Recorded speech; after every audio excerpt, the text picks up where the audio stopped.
Perkenalkan, nama saya Tira Sona, NIM F105118. Di sini saya akan menjelaskan tentang auditory system. Nah, yang pertama yang akan saya bahas yaitu tentang telinga manusia, pengertian dari telinga manusia. Telinga adalah organ pendengaran yang memiliki fungsi menangkap dan mengubah bunyi berupa energi mekanis menjadi energi elektrik secara efisien dan diteruskan ke otak untuk disadari dan dimengerti. Selanjutnya, seseorang menerima suara berupa getaran pada gendang telinga dalam daerah frekuensi pendengaran manusia. Nah, getaran tersebut dihasilkan dari sejumlah variasi tekanan udara yang dihasilkan oleh sumber bunyi dan dirapatkan ke medium sekitarnya yang dikenal sebagai medan akustik. Telinga manusia mampu mendengarkan suara frekuensi dari 20 Hz sampai 20.000 Hz. Namun yang paling sensitif adalah antara 1000 sampai 4000 Hz.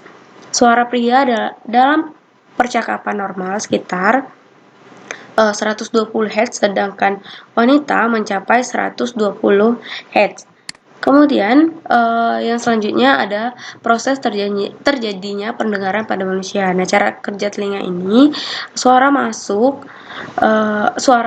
melalui udara masuk ke telinga, kemudian di gendang telinga terjadi gendang telinga bergetar, diteruskan oleh tulang pendengaran telinga ke ujung saraf.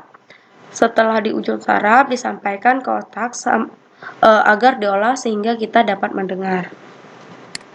Yang selanjutnya dikutip dari NIDCED urutan proses pendengaran, yaitu yang pertama, gelombang suara memasuki telinga luar dan berjalan melalui lorong sempit yang disebut saluran telinga yang mengarah ke gendang telinga. Kemudian yang kedua, gendang telinga bergetar dari gelombang suara yang masuk dan mengirimkan getaran ini ke telinga ke ketiga tulang kecil di telinga tengah.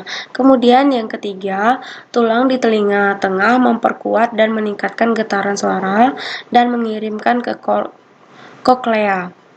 Kemudian yang keempat, setelah getaran menyebabkan cairan di dalam koklea bergetar, gelombang suara berjalan di sepanjang membran basilar. Sel-sel rambut, yaitu sel sensorik yang berada di atas membran basilar, mengembalikan gelombang suara. Sel-sel rambut di dekat ujung lebar koklea kemudian mendeteksi suara bernada tinggi, sedangkan lebih dekat ke tengah mendeteksi suara bernada rendah.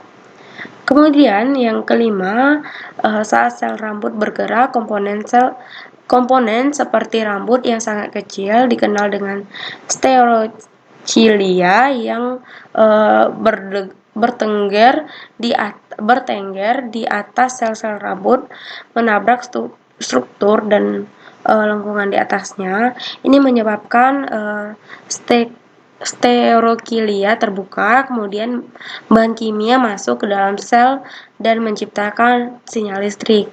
Nah, yang keenam, saraf pendengaran kemudian membawa sinyal ke sistem saraf pusat atau otak dan mengubah menjadi suara yang kita kenal dan pahami.